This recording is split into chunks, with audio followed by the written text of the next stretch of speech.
Alien दिखने में कैसे होते हैं, इनकी भाषा, खान पान कैसा है, टेक्नोलॉजी के मामले में ये हमसे कितने एडवांस्ड हैं, इनकी दुनिया हमारी दुनिया से कितनी अलग है, क्या इनके अंदर भी इंसान जैसा दिमाग या भावनाएं होती हैं, ये धरती के मित्र, शुभचिंतक हैं या फिर किसी खास मकसद से यहाँ आते हैं। सवाल हजारों हजार हैं, लेकिन हमारे विज्ञान के पास अभी तक इस दुनिया को लेकर कोई ठोस सबूत और सटीक जानकारी नहीं है। कुछ लोग जरूर हैं जो यूएफओ को देखने का दावा करते हैं, लेकिन इनकी बातों में कितनी सच्चाई है कोई नहीं जानता।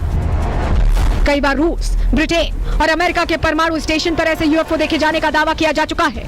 कुछ लोग कहते हैं कि ये परमाणु हथियारों की निगरानी के लिए यहाँ आते हैं। अमेरिकी सेना के कुछ लोग तो ये तक कहते हैं कि जब यूएफओ धरती पर मंडराया था तब मिसाइल सिस्टम ने काम करना बंद कर दिया था। Bureau report, Republic Bharat. तो एलियंस को लेकर जितनी बातें हो रही है, अगर हम उनका इंसान से कंपैरिजन करें तो तथ्य क्या कहते हैं वो जानकारी हम आपके सामने रख रहे हैं। इंसान चुनिंदा ग्रहों तक ही पहुंच सके, कुछ चुनिंदा ग्रह हैं जहां तक इंसान की पहुंच अब तक हो पाई है। हालांकि हम लगातार कोशिश कर रहे हैं, गैलेक्सी से बाहर अभी तक इंसान नहीं गए हैं, इंसान नहीं गए हैं और ब्रह्मांड पर अभी हम लगातार खोज कर रहे हैं, शोध कर रहे हैं, लेकिन सटीक जानकारी अगर हम कहें तो हमारे पास नहीं है। सटीक जानकारी ब्रह्मांड को लेकर हमारे पास नहीं है। इसके अलावा दूसरे ग्रह पर अब तक हम जीवन खोज नहीं पाए, हालांकि इसके लिए भी लगातार हम प्रयासरत हैं। लेकिन अगर हम कहें कि एलियंस को लेकर क्या जानकारी है, एलियंस धरती पर आने का दावा, यानी कि अंतरिक्ष में उनकी ज्यादा पहुंच है, वो अपनी जानकारी से, अपनी चीजों से ही धरती पर, पृथ्वी पर आ पाए हैं। दूसरे ग्रह पर क्या उन्होंने, अगर हम कह रहे हैं कि एलियंस आए तो इसका मतलब दूसरे ग्रह पर, पृथ्वी पर उन्होंने जीवन खोज लिया है। आप समझिए, टेक्नोलॉजी ज्यादा इसी में बेहतर होने की बात कही जा रही है, क्योंकि उड़न तश्तरियां जैसे हम देखते हैं या दूसरे ग्रह पर जीवन खोजना इतना आसान नहीं है। गैलेक्सी से बाहर के जीव ये हो सकते हैं। हम इस गैलेक्सी में, मिल्की वे गैलेक्सी में हम रहते हैं और ब्रह्मांड में कई गैलेक्सीज हैं, तो ऐसे में ये जो ब्रह्मांड का ज्ञान है वो बहुत गहरा है, ये कह सकते हैं,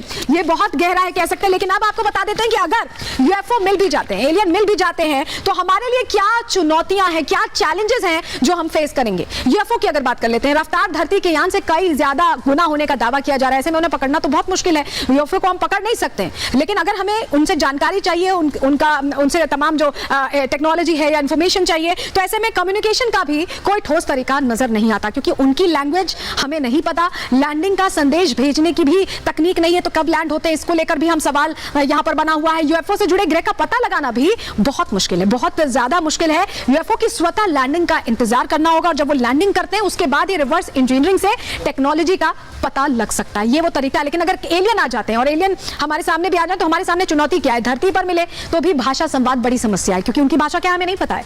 ग्रह और उसकी दूरी पता लगाना कठिन हो जाएगा, जब संवाद ही नहीं हो पा रहा, तथ्य ही नहीं सामने आ पा रहे, तो ग्रह और उसकी दूरी का पता कैसे लगाएंगे। तो ये तमाम सवाल हैं जिनका जवाब मिलना थोड़ा मुश्किल है, लेकिन चलिए अब एक तस्वीर आपको दिखाएंगे, और उसके बाद उसका अर्थ समझाएंगे कि तस्वीर क्यों हम दिखा रहे हैं। आप देख रहे हैं सूर्य है, और ये जो है तमाम जो प्लैनेट्स हैं वो रिवॉल्व कर रहे हैं। ये सोलर सिस्टम हम आपके सामने रख रहे हैं, और ब्रह्मांड बहुत बड़ा है। ये मिल्की वे गैलेक्सी की हम बात करें, अलग अलग गैलेक्सीज हैं पूरे ब्रह्मांड में अलग अलग गैलेक्सीज हैं, और ऐसे में हमारा वजूद क्या है वो हम आपको पहले बता देते हैं। अब पूरे ब्रह्मांड में पृथ्वी, हमारा मतलब पृथ्वी का वजूद क्या है वो हम आपके सामने जानकारी रख रहे हैं। पृथ्वी का आकार ब्रह्मांड में रेत के कण जैसा, कितना छोटा है आप समझिए। ब्रह्मांड में 19 अरब गैलेक्सीज होने का अनुमान लगाया गया। हम सिर्फ एक गैलेक्सी में रहते हैं, एक गैलेक्सी में ग्रहों की संख्या कई अरब से ज्यादा है, आप गिनती नहीं कर पाएंगे। पृथ्वी मिल्की वे गैलेक्सी का छोटा सा हिस्सा है, एक कण जैसा कि हमने बताया। मिल्की वे गैलेक्सी में करीब 50 अरब ग्रह हैं, आप समझिए